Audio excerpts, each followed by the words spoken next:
So hello at sa mga ka-J-Vlog, welcome ulit for another video, and for today's video, Poco C71. Ito pa rin ang best option ngayon 2026. Tara, pag-usapan natin.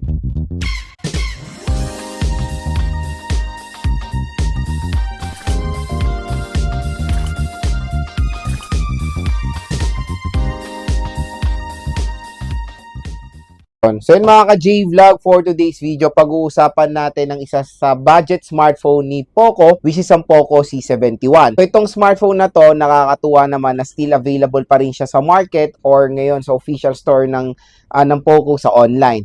So syempre sa atin, marami pong naghahanap ngayon ng murang smartphone, and surprisingly, itong Poco C71 pumapalo rin lang to ng 2 to 3,000 pesos. Depende po sa variant na i-offer nila. Pero yan yung pinakamura. So yun nga, ang SRP neto, usually the 3GB 64 is around 3.7 and the 4GB 128 is 4.5. Pero dito mga ka-J-Vlog, tap nyo yung video, view products, mura nyo lang makukuha ang Poco C71. So titingnan natin yan ngayon sa official store ng Poco. So grabe mga ka-J-Vlog, sobrang mura lang po ng Poco C71 ngayon. Pwede nyo lang siya makuha ng 3,000 pesos. So pag in-apply nyo pa yung voucher natin dito, pwede nyo na lang ito makuha ng 2,000 plus, diba? So yung 128GB mga ka-J-Vlog, pwede nyo siya makuha ng 4,000 plus. Tapos meron pa yung discount voucher, nasa 3,000 plus lang din mga ka-J-Vlog yung 128GB of internal storage netong Poco C71.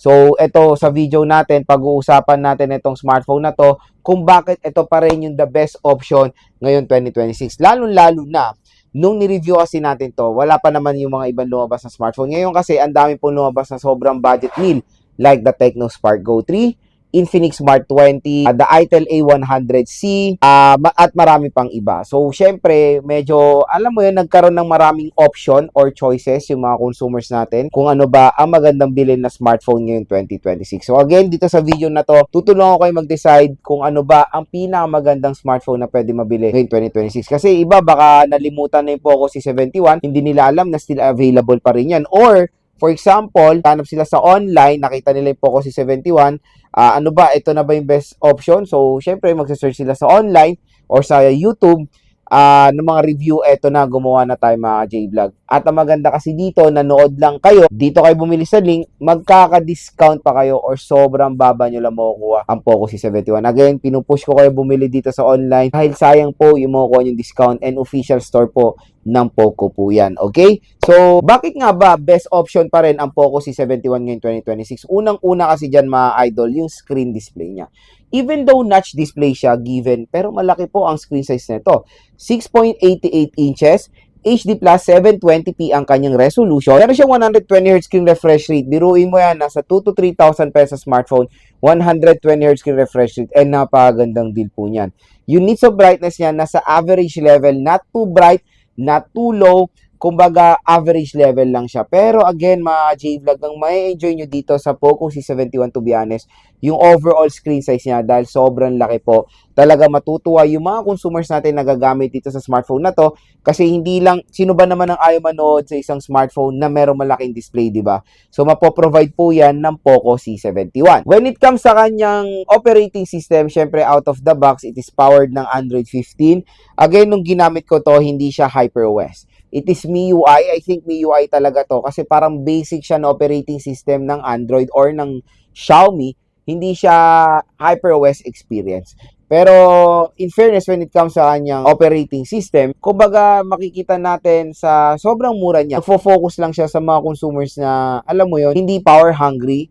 Yung gusto lang yung basic lang ginagawa sa smartphone. Ganun ka friendly or ganun ka basic yung operating system na ma-offer ng Poco C71. Kaya for me, I suggest kung naghanap kayo ng pangregalo sa mga lola nyo, sa mother dear nyo, or ayun, sa mga parents nyo, or first smartphone ng anak nyo, maganda po i-suggest ang Poco C71 dahil napakasulit.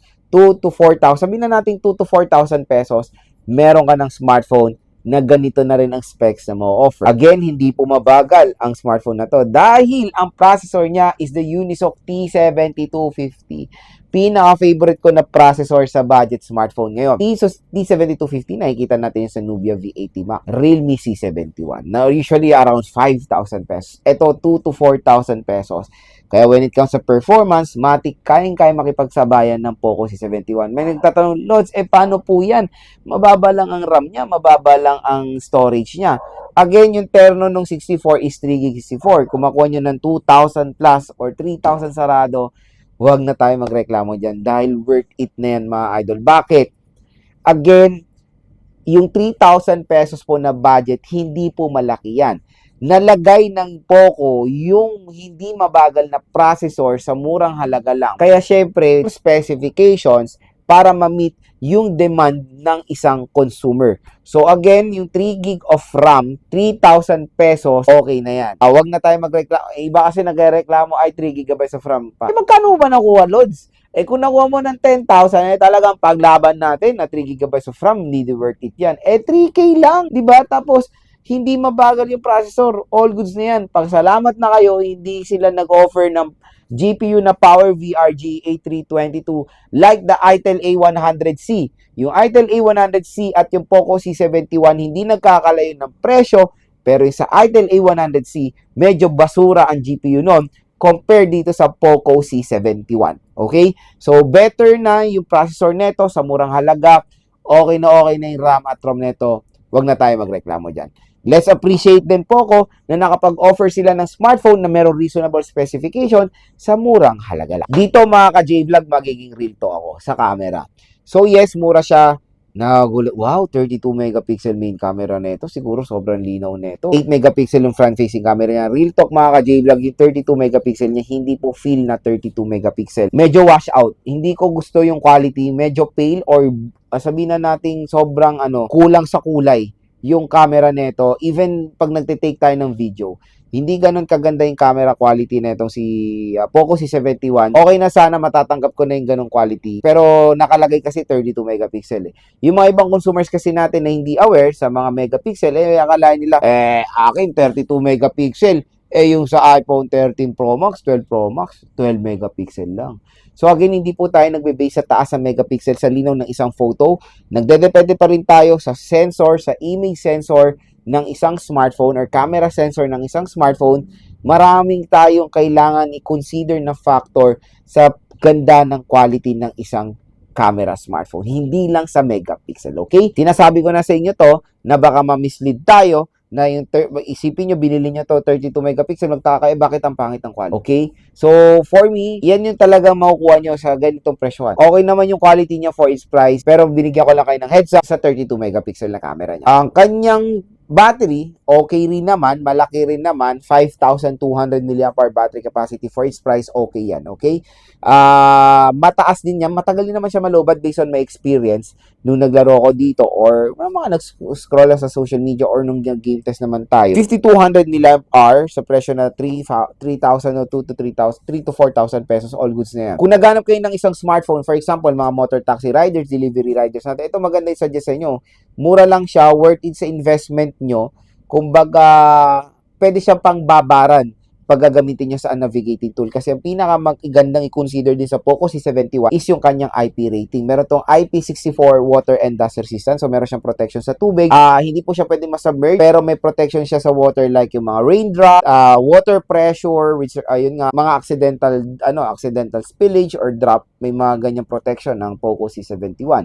Pero again, when it comes to submersion, hindi po yan recommended kasi mababa po ang kanyang IP rating. The charging rate, Lods, yung charging rate niya, kamusta ba? 15 watts, okay po ba yan? Definitely for its price, consider pa yan. Acceptable pa naman yan, 2 to 3,000 or 2 to 4,000 pesos na nakuha siya.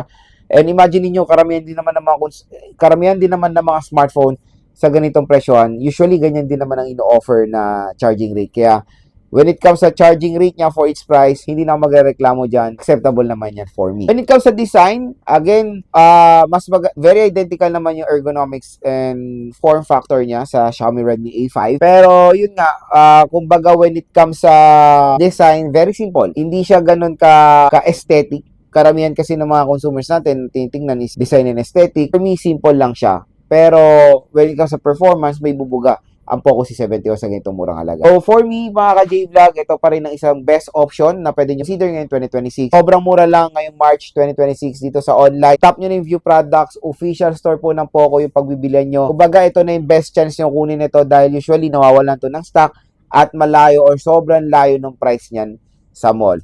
Sa akin, isa tong si Poco C71 sa pinaka the best na budget smartphone, around 3,000 pesos sa pwede nyo makonsider. Hindi po mabagal ang processor na yan. Pwede rin kayo maglaro dyan ng mga Mobile Legends, Honor of Kings at marami pang iba.